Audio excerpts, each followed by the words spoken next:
ऐक म्हाळसा, मी अस्वस्थ आहे कारण म्हाळसा, म्हाळसा, म्हाळसा, आई,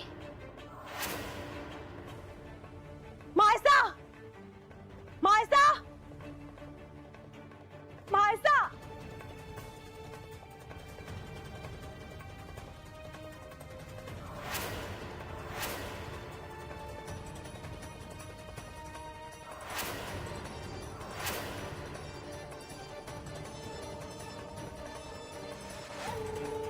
देवा, आपल्याला आणि म्हाळसाला भेटण्यासाठी आम्ही दोघ जण नेवासाहून इथे आलो आहोत, परंतु काही कारणास्तव येण्याची कोणतीही पूर्वकल्पना आपल्याला दिली नाही, त्याबद्दल क्षमा असावी.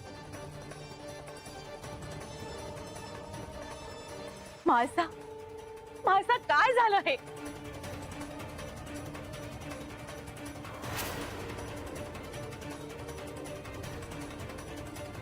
काय वाटलं असेल या आईच्या हृदयाला? लहानाची मोठी करून तुला सासरी पाठवत हे दुःख भोगायला?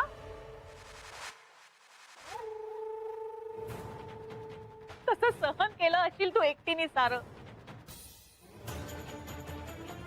देव 12 वर्ष नव्हते, पण तू निष्ठेने हे राज्य सांभाळलंस. पण तुझ्या हाती काय आलं? काय मिळालं काय तुला?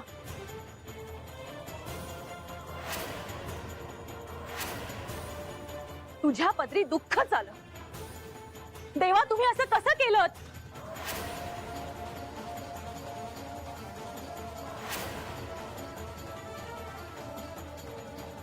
तेव्हा आम्हाला ही वार्ता कळाली तेव्हा आमच्यावर तर आभाळच कोसळलं.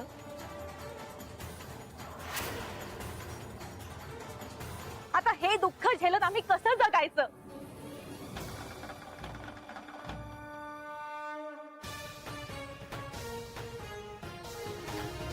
म्हाळसाच्या काळजीने डोळ्याला डोळा लागत नाही आमचा. दिवस रात्र चिंतेने जीव कासावीस होतो की आता पुढे काय होणार आमच्या लेकीचं.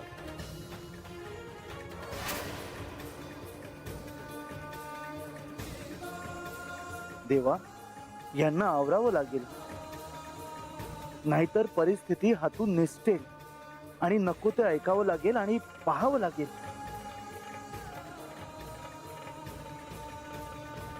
कशी अवस्था झालीये माझ्या लेकीची. या राज्याची ती साम्राज्ञी आहे, एवढं वैभव आहे, सत्ता आहे, पण डोळ्यातनं साधं पाणीही काढता येत नसेल तिला.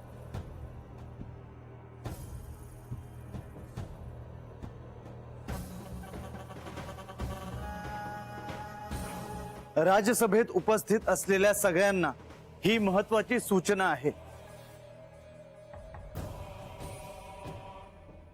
आज राज्यसभेचे कामकाज इथेच थांबवण्यात येत आहे.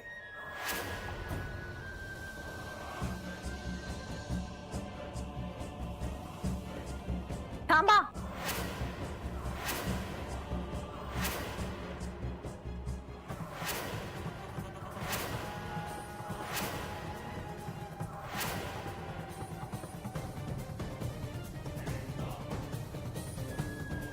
मी सुद्धा न्याय मागण्यासाठीच आले आहे.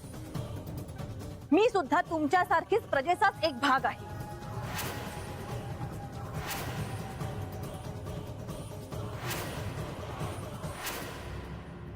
देवा, आज ह्या आईला न्याय हवा आहे.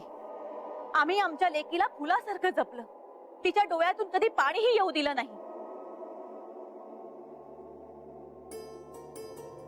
तिचं लग्न तुमच्याशी लावून दिलं सुखी आयुष्यासाठी, पण आज माझी लेक सुखी आहे का?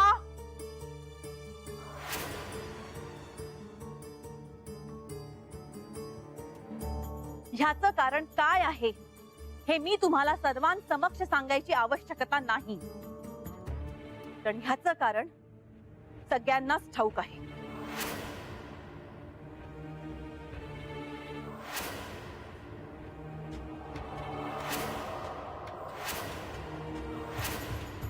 अहो, पण मी काय म्हणतो? बाप आहात ना तुम्ही तिचे? काही बोलत का नाही? आम्हाला आमच्या मुलीसाठी न्याय हवा आहे देवा.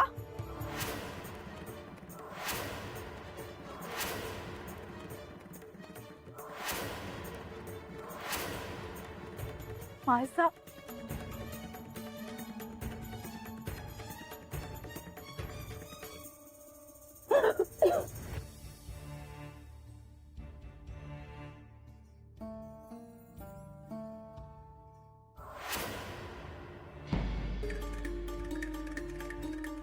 आपण जेजुरीत आला आहात, इथले अतिथी आहात आपण. आपले दुःख मला कळत आहे. आपल्या सर्व शंकांचं निरसन मी करेन, पण त्याआधी आपण शांत व्हा.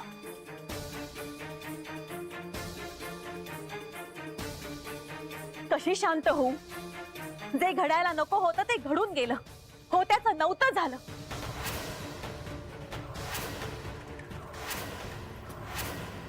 तुमच्या दुसऱ्या विवाहाची वार्ता सगळीकडे पसरली, पण आम्हाला त्याची कल्पनाच नव्हती.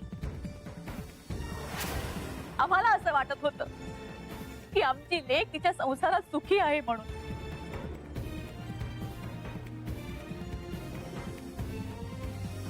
जेजुरीहून पत्र आलं, नाहीतर आम्हाला कळालंच नसतं इथे काय काय झालंय ते.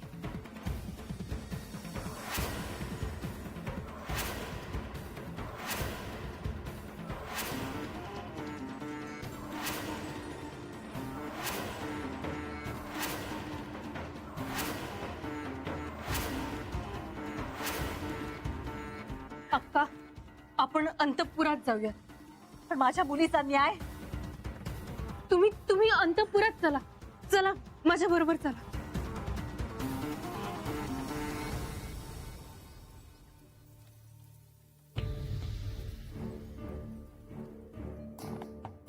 प्रधानजी, मला आपल्याशी महत्वाचे बोलायचे आहे.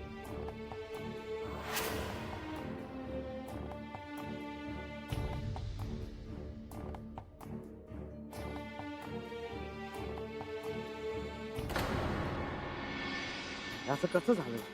म्हणजे असं कसं म्हणजे? म्हणजे देवा मोर एवढं येऊन कुणी बी काय बी बोलून जावं म्हणजे? अहो, कुणीतरी नाही, म्हाळसा देवीच्या आय आहेत त्या. एक खरं सांगू, आपलं देव लय भोळा आहे. होय रे. त्यांनी नुसतं ना बोलणं ऐकून घेतलं, थांबवलं बी नाही. मी बाहेरून बघत होतो ना, मी म्हणलं आता थांबल मग थांबल, पण ही बाया बोलतच गेली.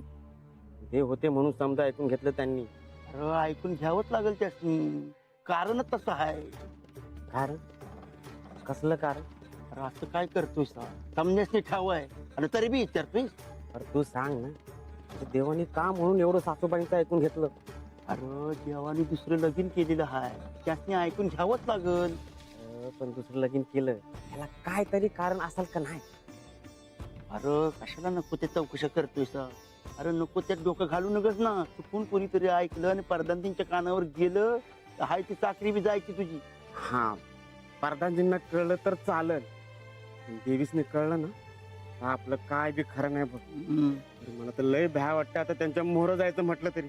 अरे तुलाच काय, कोणाला बी त्यांच्या मोहर जाताना तळतळा कापाया होत्या. पण आता काय होणार का पुढं? अरे होणार काय म्हणजे? अरे मी आता ज्योतिष आहे वय. अरे देवासनी बी ठाव नाही पुढं काय वाढून ठेवलं आहे की. असं होय?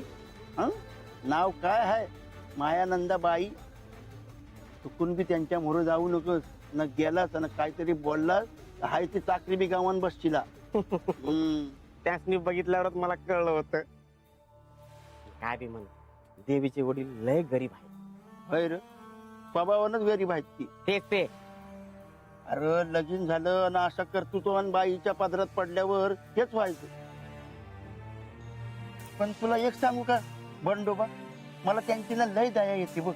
होय बघ, माझं म्हणणं खरं झालं बघ. होय रे, मी काय म्हणतो, तू त्यांच्याशीच बोलून बघ ना. अरे देव माणूस आहे तू. अरे पण गप गुमान का असते तो? अरे तेच तर आहे ना. अरे लगीन झालेल्या माणसाची लक्षणं आहेत ती. तुझं लगीन झालंय का? नाही. हा, मग तुला नाही कळायचं. चल, लय काम पडल्यात आपल्याला. आई, आई, आता रडून काय उपयोग? काही सांगू नकोस तू माळसा. आमच्यापासून सारं काही लपवून ठेव. आई, मला तुम्हाला त्रास नव्हता द्यायचा ग. माळसा, तू कितीही लपवून ठेवण्याचा प्रयत्न केला तरी काही गोष्टी लपून राहत नाहीत. शेवटी त्या कळतातच. आई, पण मला एक गोष्ट कळली नाही की तुला हे सगळं कळलं कसं? अक्का, तुम्ही खूप लांबून आला आहात. तुम्ही विश्रांती घ्या. चला, तू पुढे हो, आम्ही येतो. का शांत व्हा तुम्ही आधी. शांत हो? कशी शांत हो मी? इथे माझ्या मुलीच्या संसाराचा प्रश्न आहे आणि तू मला शांत व्हा म्हणून सांगतेस? अक्का, मला मान्य आहे, पण मी हे तुम्हाला सांगितलं, हे जर म्हाळसाला समजलं तर ती मला सोडणार नाही. ते मी तुला विचारणारच होते. काय ग लतिका, इतकं सारं घडून गेलं आणि मग तू मला पत्र लिहिलंस? हे सारं मला आधी का नाही सांगितलंस? अक्का, मी सांगणारच होते, पण मला वेळ नाही मिळाला. इतकं काय काय घडत होतं आजूबाजूला, त्यात सगळ्यांपासून लपून मला पत्र लिहायला नाही मिळालं. माझं नशीब, उशिरा का होईना सांगितलंस तरी तू मला.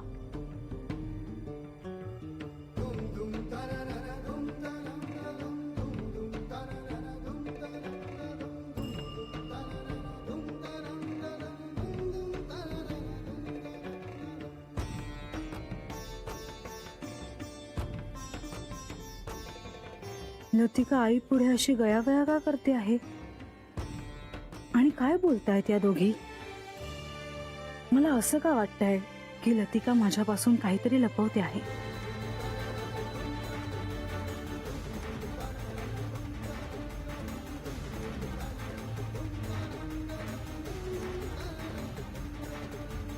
देवा, एक ना एक दिवस जे घडणार ते आज घडले.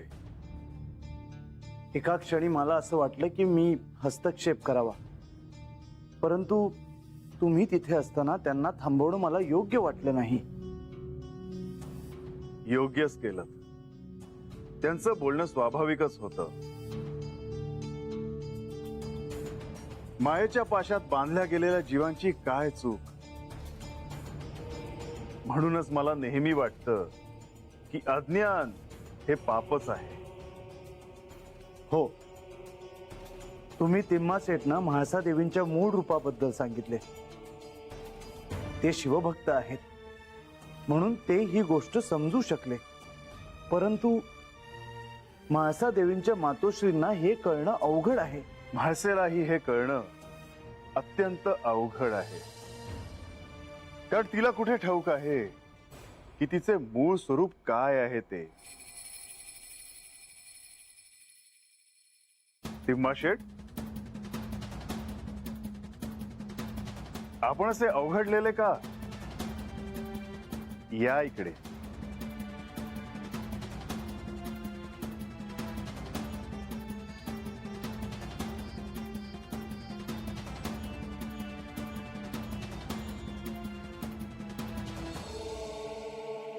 तेव्हा माझ्या पत्नीने जे वर्तन केले त्याबद्दल क्षमा असावी.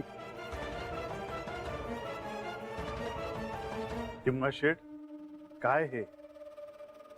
म्हासेच्या त्या आई आहेत, तेव्हा त्यांना राग येणे अत्यंत स्वाभाविक आहे.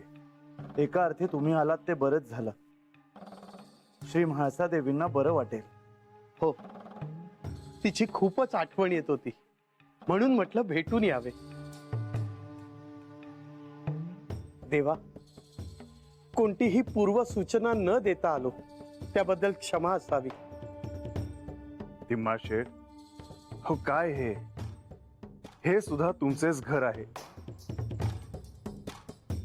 बंडोबा, गणोबा, इकडे या.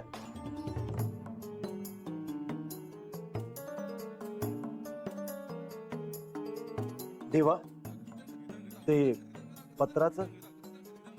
गणोबा, बंडोबा,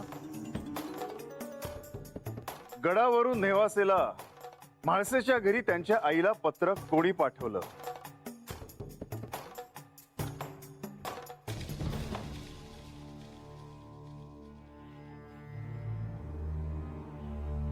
माहिती काढा.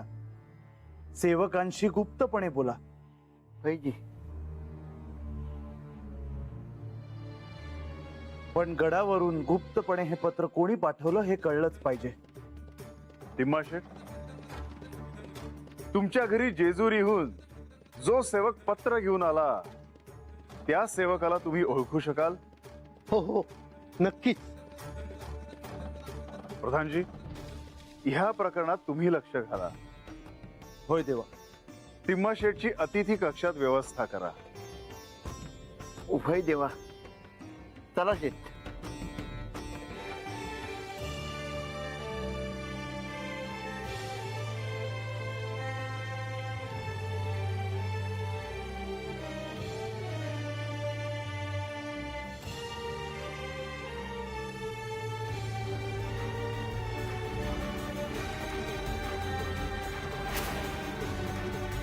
ह्यानंतरचे काही दिवस अत्यंत सावध राहावे लागणार आहे.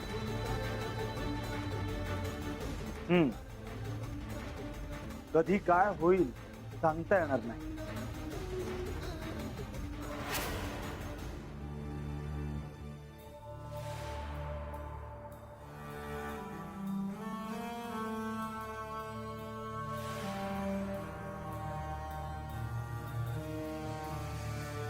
अक्का, शांत व्हा तुम्ही. दमला असाल, विश्रांती घ्या. हं?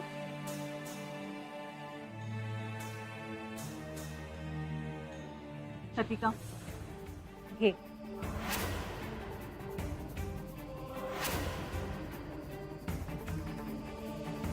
आई, हे काय करतेस तू? नको मला. मला काही नको तुमच्याकडून. अक्का, तुम्ही प्रेमाने देता पण म्हाळसाला नाही आवडत. हो, हे असं वागणं आवडतच नाही मला. लतिका, घे. मी काय करावं हे कोणी सांगायची मला आवश्यकता नाही. आणि माळसा, ह्या गोष्टींपेक्षा बाकीच्या गोष्टींवर लक्ष दिलं असतंस ना तर मला इथे यावंच लागलं नसतं. श्री खंडेरायांनी दुसरा विवाह केला हे का नाही कळवलंस तू मला? इथे जेजुरीत काय काय घडलं हे तुझ्याकडून चकार शब्दानेही आम्हाला कळालं नाही.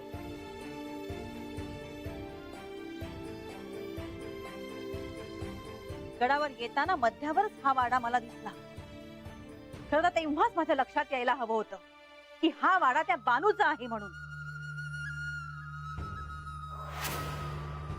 अक्का, एका रात्रीत बांधला गेला हा वाडा बानूसाठी. म्हाळसाने बानूसाठी गडाचे दरवाजे बंद केले म्हणून बांधला हा वाडा. आश्चर्यच म्हणायचं. तू बघितलंयस त्या बानूला? नाही, पण म्हाळसा एकदा तिला भेटायला चंदनपुरीला देखील गेली होती. लतिका, यापुढे एक जरी शब्द बोललीस तर तुझा राग तिच्यावर कशाला काढतेस तू? खरं तर जे तू मला सांगायला हवं होतं ते तिच्याकडून कळतंय मला.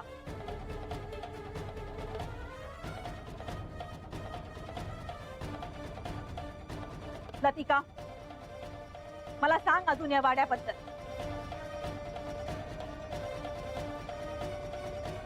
लतिका, सांग ना. अक्का, वाड्याचं काय घेऊन बसलात तुम्ही? तिला बघा एकदा.